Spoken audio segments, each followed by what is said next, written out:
First one we want to topic we want to cover didn't even take place at the council meeting yet, and that's correct. That's the Journal Times headline: "No teeth to the city weapons ban."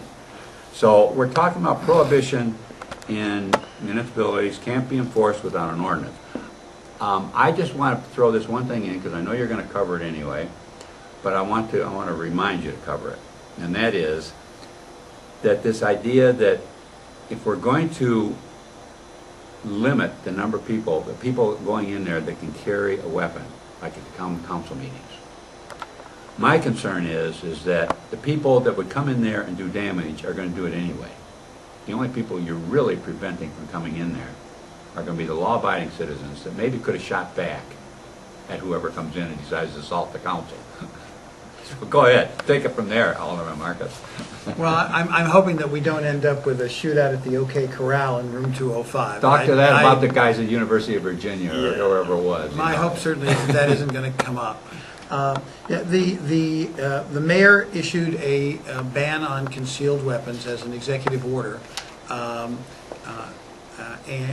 for municipal buildings, and that then was taken to the public safety and licensing committee. I don't serve on that committee. My understanding, though, is that the committee decided to recommend that no action be taken, and that in fact the mayor's ban not be continued. Which is good news to us people that believe in personal responsibility. And that, you know, so Chairman Wisniewski of that committee noted that the committee had voted not to take any action, and no action is in fact required. The state statute allows for concealed carry anywhere, I believe, except for schools, courtrooms, and police department facilities. So those areas are already exempted from concealed carry. So the question was, should we extend the concealed carry ban to municipal buildings? Essentially, should we create an ordinance that allows for the mayor's executive order? My concern about any time that we choose to legislate, specifically where we choose to take rights away from any individual citizen, is, you know, what is the real value of doing this?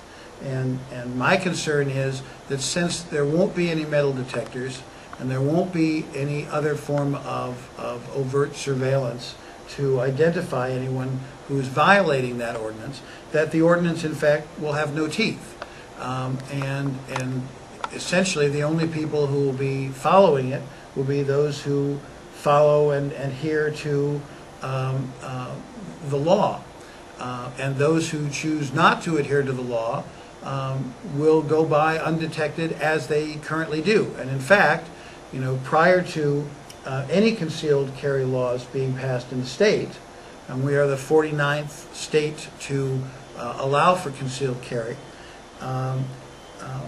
people may very well have been carrying concealed weapons into the council chambers all along illegally. So if we're serious about this kind of a law, then what we need to do is make it an enforceable law, which would mean allocating money to metal detectors, all kinds of other things. And my concern there is, you know, while I do not personally have a concealed carry permit, nor do I intend to get one, nor do I intend to carry a weapon,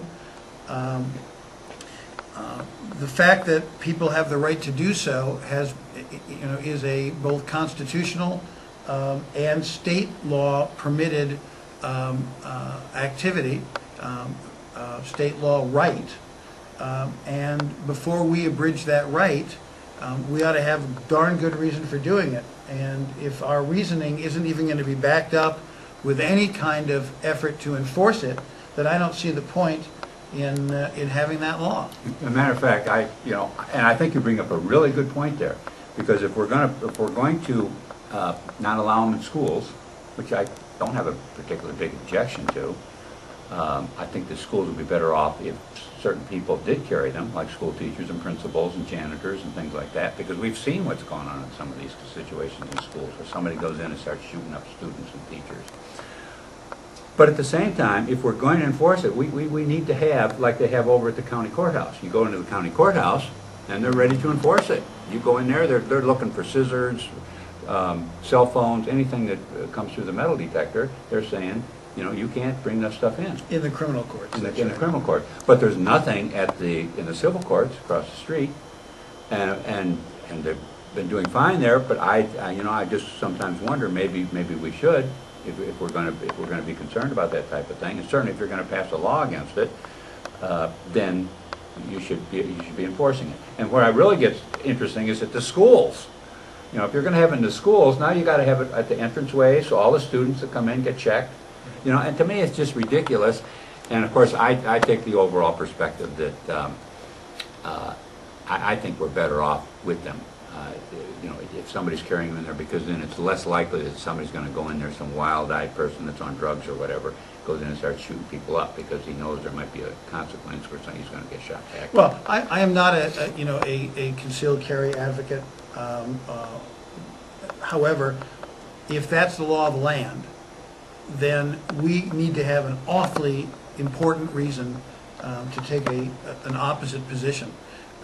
And if we're not even willing to put any form of enforcement behind our law, then I don't see how that's possibly a reasonable use of our legislative power.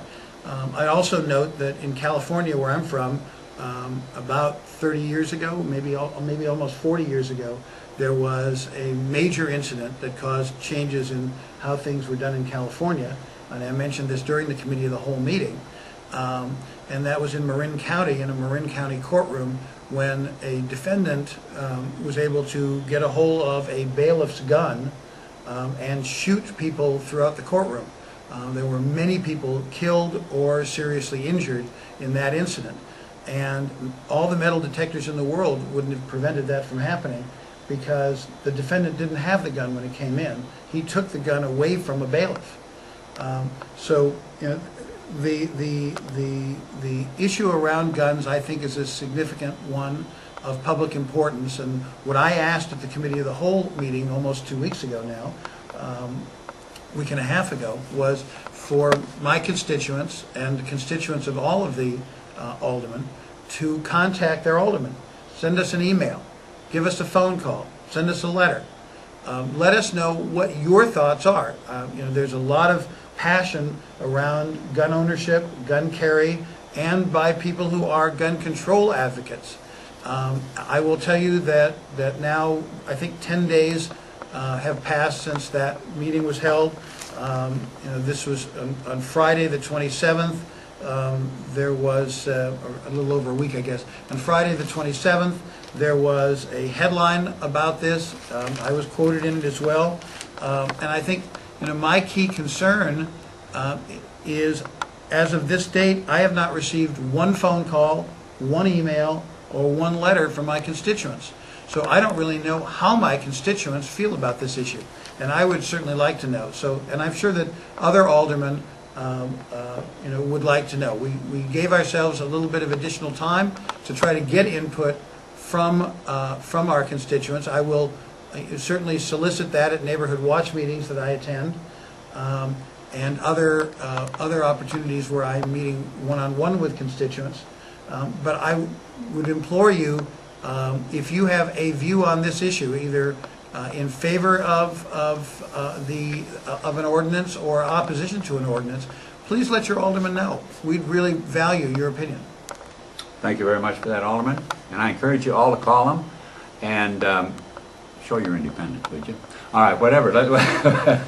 Let's go on to the next topic. We'll take a break here, and then we'll come back with some talk about more about Class A liquor licenses.